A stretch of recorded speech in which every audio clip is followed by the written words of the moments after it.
So, you want to become a better footballer, but your first touch keeps letting you down. Well, don't worry, I'm here to fix that for you, so that you can finally take your game to the next level. Your first touch is one of the most important parts of being a complete footballer, because it is used every time you receive the ball.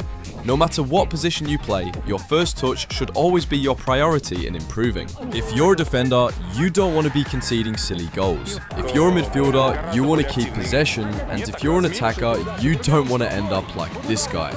This video will take your game to the next level, and it will set you up to possibly go pro in the future. And now, let's get into the first two. The first step to improving your ball control is confidence. Seriously, do you really expect to implement any of the things you practice if you're constantly doubting yourself in matches?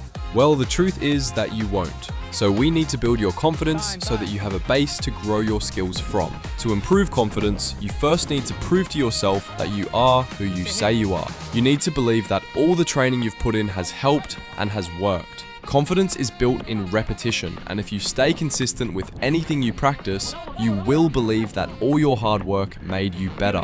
If you want a full guide to confidence, comment in the description so I can make one to go more in depth. But that's the basics of self-confidence. Now, the first activity that you can do to improve your first touch is juggling.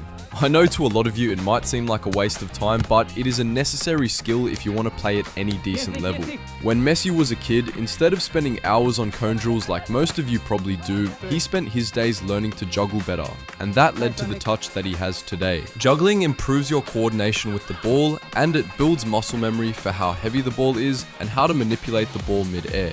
If you can already do more than 500 juggles, great, you can skip to this part of the video. If you can't, here is how you can reach that benchmark relatively quickly. If you can only do less than 10 juggles with the ball, you are going to start off by dropping the ball to your foot and hitting it back up into your hands. You can repeat this until you're comfortable doing at least 10 juggles without it touching the ground, and from there you can practice juggling the ball by letting it bounce one time before you kick it up again.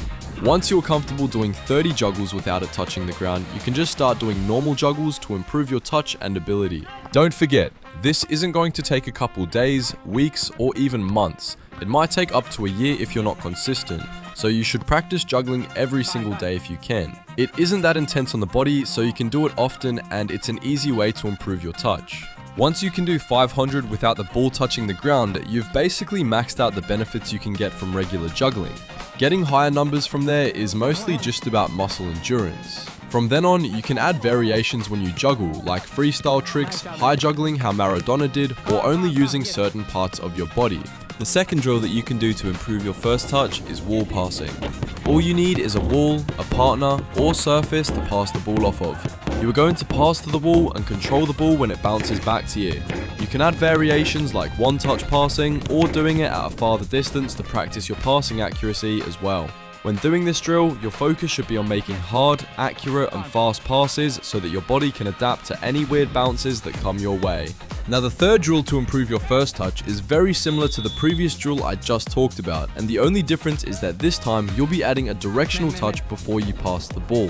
You will start on one side of a cone, and when the ball bounces back to you, you will take a directional touch to the other side of the cone before passing the ball back to the wall. If this gets too easy for you, you can add an extra cone to make a small gate that you will have to take your touch through, and you can also back up from the wall to make it even harder.